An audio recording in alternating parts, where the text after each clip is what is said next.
John, I'd like to thank you for meeting me here. I've been really worried about Jane and yourself since you stopped coming to church. No need to worry, Reverend. We're doing fine. How are things going with you? Still a handful who show up for every service. About that many more just show up for the morning service. There are a few who straggle in from time to time. No, Reverend.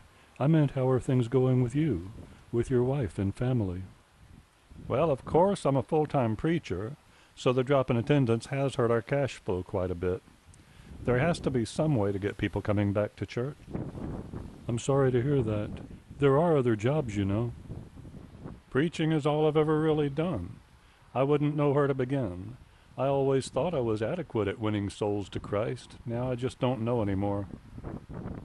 You've done other things. Remember? We all built the church with our bare hands. There's lots of carpenter work if you know where to look. I could help you out there. I appreciate it, but no, I'll stick with what I'm doing.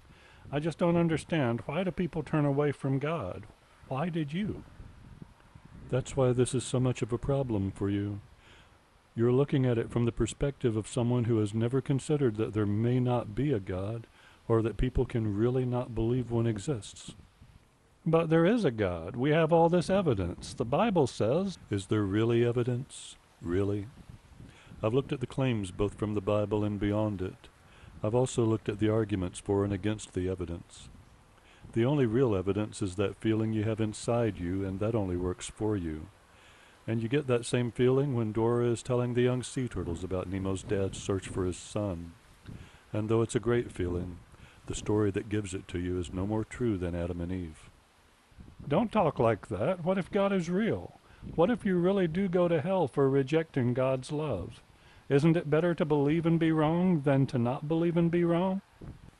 It's a fair question. They say Nibiru is headed our way and may collide with Earth in 2012. That gives me 2 years to get that rocket ship built. I'm not sure what that has to do with... I spoke to a man the other day who says space aliens use radio waves to take over human bodies and make us do terrible things to ourselves and others.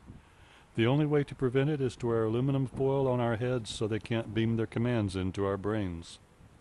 John, that's just nonsense. Why would anyone believe that?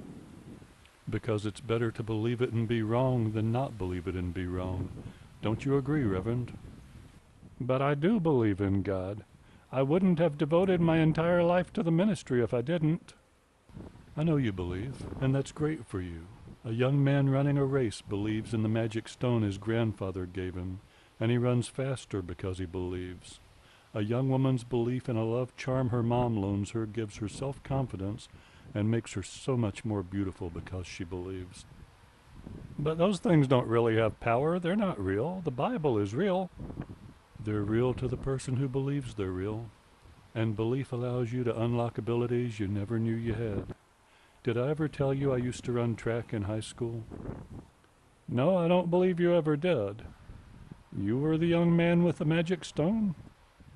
And my wife Jane was the young woman, and she is every bit as beautiful today as on that day when I lost the race, though I ran faster than I ever had, but won the heart of the most beautiful girl in the world. I really don't want to give up preaching. I don't know if things will go back to the way they were when small-town churches were packed every Sunday, but I can't go back. Most of the time I felt like a hypocrite for telling others they should believe something I already knew wasn't true. I don't understand. You never really believed? I did at first. I mean, everyone around me said it was true. I never heard anyone saying anything different until I started going door to door witnessing. You were witnessing and you didn't believe? Reverend? That's why my church has been losing membership. Reverend Comfort, have you already forgotten everything we've talked about? Get thee behind me, Satan. I will no longer be entranced by your devious ways. Reverend, you've always been a friend to me and I to you. I know you know me better than this. John, I will pray for you. I've got a sermon to write.